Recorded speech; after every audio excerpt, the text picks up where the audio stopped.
A reading from the Holy Gospel according to Saint Matthew. Jesus took Peter, James, and John his brother, and led them up a high mountain by themselves. And he was transfigured before them. His face shone like the sun, and his clothes became white as light. And behold, Moses and Elijah appeared to them, conversing with him. Then Peter said to Jesus in reply, "Lord, it is good that we are here.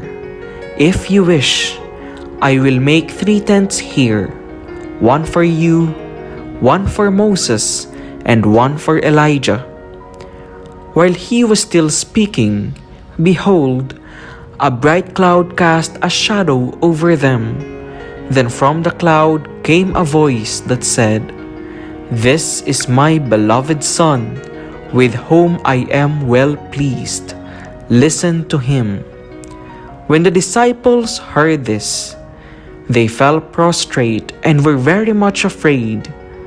But Jesus came and touched them, saying, "Rise, and do not be afraid."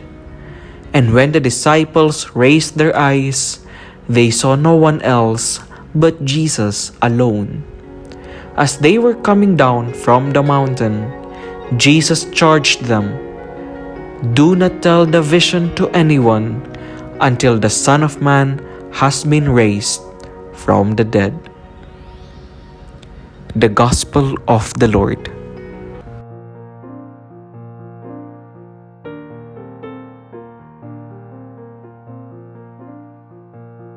On this very day, second Sunday of Lent, we have a glimpse of the transfiguration of Jesus in the Gospel of Matthew.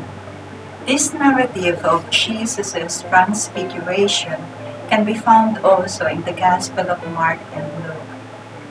The disciples, Peter, James, and John, who were with Jesus on a high mountain, witnessed the unexpected. Jesus was conversing with the 2 significant prophets in the Old Testament, Moses and Elijah. The former is very symbolic of the laws and the latter of the prophets. Jesus, in between Moses and Elijah, was transfigured. His face shone like the sun, and his clothes became white as light, manifested his divinity. The 3 disciples were awed and frightened when from a cloud they heard a voice. "This is my beloved Son, with whom I am well pleased. Listen to him." The same voice that was heard when Jesus was baptized, as narrated by Matthew and Luke. The Father affirms that Jesus indeed is his beloved Son, who will undergo passion and death to save humankind, and on the 3rd day will rise in glory. Jesus says suffering and death is his passing over to the glory of his resurrection. Peter, James, and John have the foretastes of the glory of Jesus during his transfiguration, which made them feel awesome fear. Jesus, seeing them fearful, tells them to rise and be not afraid. They are led to go deeper into their commitment to live their life of discipleship and to keep going even amidst trials, sufferings, and difficulties.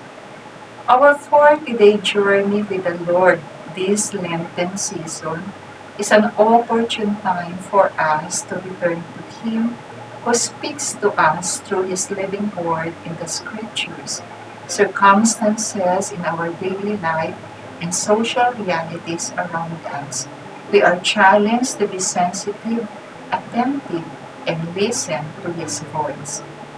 Listening to God will lead us to open ourselves to Him and be transformed by His saving love so as to become a new person, ever desirous to give hope and reach out to those in need.